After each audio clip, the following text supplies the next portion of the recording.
Ini adalah usaha kesehatan sekolah sekaligus layanan klinik untuk siswa. Ini punyanya Mas 1 Surakarta, dan kita menuju atau dalam uji coba PTN ini kita diberi tugas khusus untuk menjadi sekretariat gugus tugas COVID-19.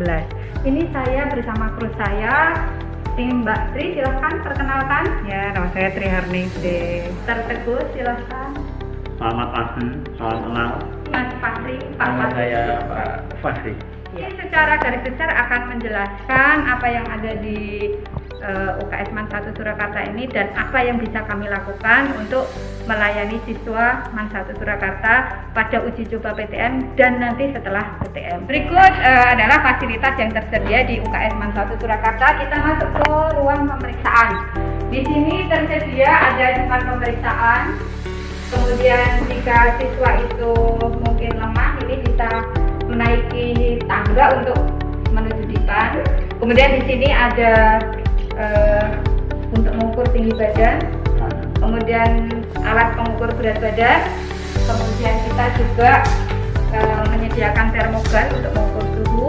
Kita juga menyediakan tensimeter untuk siswa-siswa atau pasien kita, siswa yang mungkin ada kelainan sehingga kita harus mengukurnya menggunakan tensimeter, dan ini sesuai dengan standar kita menggunakan tensimeter yang digital, bukan aerosa.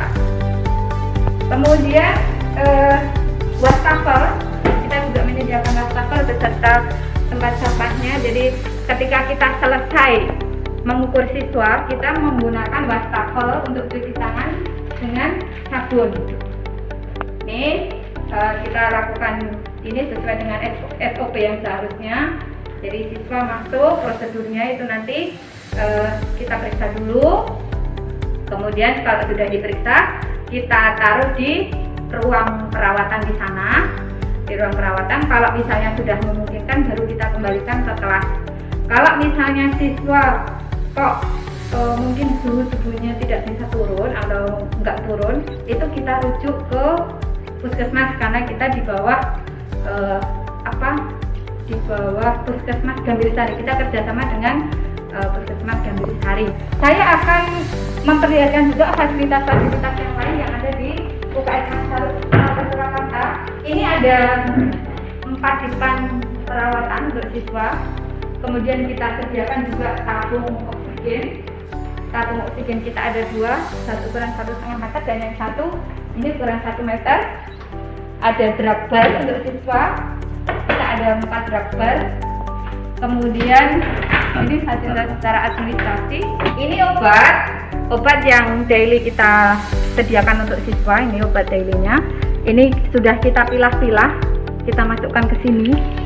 Ini sudah kita pilah-pilah sesuai dengan kebutuhan siswa. Kemudian ada masker cadangan untuk siswa. Kemudian ada termometer juga. Kemudian ini P3K sesuai dengan surat dari Kemendikbud itu. Ini APD, jadi untuk menjemput siswa di kelas yang mengalami masalah kita gunakan APD ini bajunya. Kemudian ini kacamatanya, kacamata APD.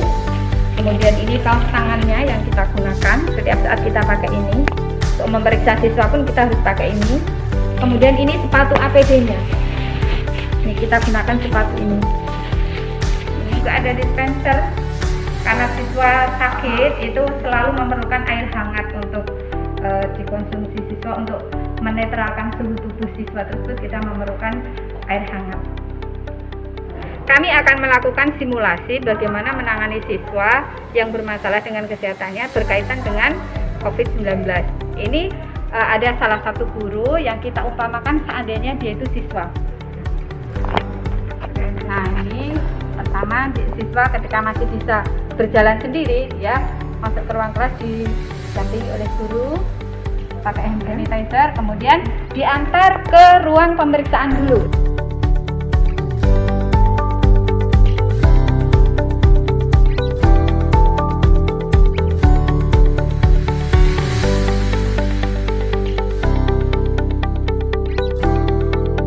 Terhadap siswa yang mengalami masalah kesehatan sebagai pertolongan pertama dulu. juga.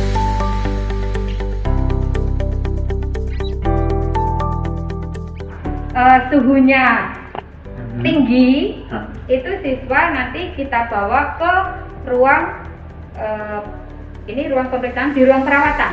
Silakan Mas Fahri. Kalau misalkan Ya. ada sesak napas, nanti kita sudah sediakan oksigen yang tabung yang botolan seperti ini, tapi kita juga sudah menyediakan oksigen tabung di sana. Kita gunakan nasal biasa. Kan? 2 dipan ini untuk putra dan 2 dipan sana untuk putri. Karena ini putra, kita masukkan di sini dulu.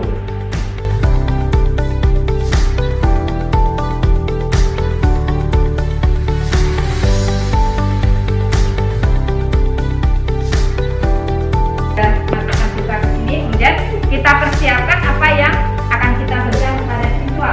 Air hangat dan obat penurun panas dulu. Oke, kita kasihkan ke siswa.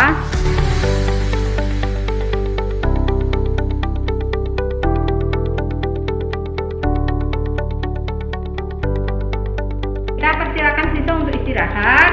Kalau memang dia mengalami sesak nafas, kita ada tabung oksigen, kita pakaikan. Kita tunggu 15 menit.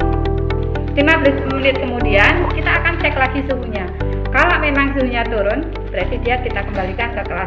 Tapi kalau tidak, kita akan segera kontak puskesmas yang bekerja sama dengan kita, yaitu Puskesmas Gambir Sari. Assalamualaikum warahmatullahi wabarakatuh. Perkenankanlah saya Anna Fitriawati.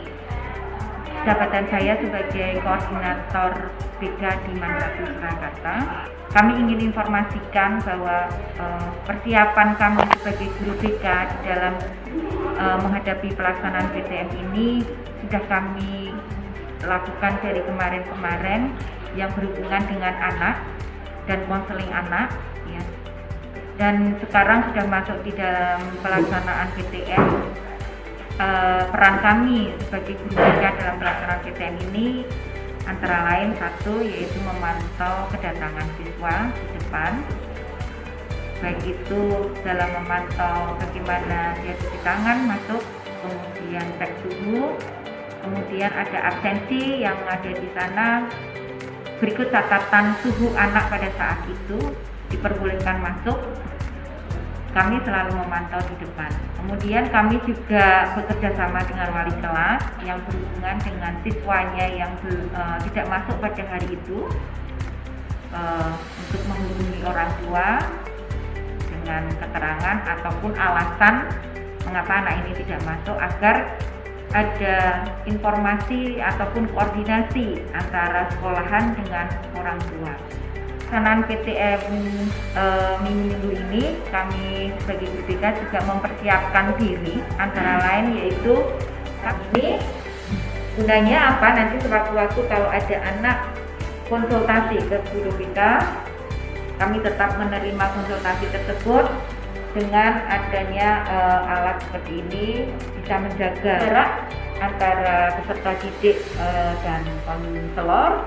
Kita tetap menerapkan protokol kesehatan. Kemudian yang kedua juga tetap anak-anak di sini sudah ada hand sanitizer, yaitu kalau setiap masuk ke ruangan tetap harus bersih tangan, hand sanitizer juga pakai masker, itu wajib. Jadi tetap pelaksanaannya berpacu pada protokol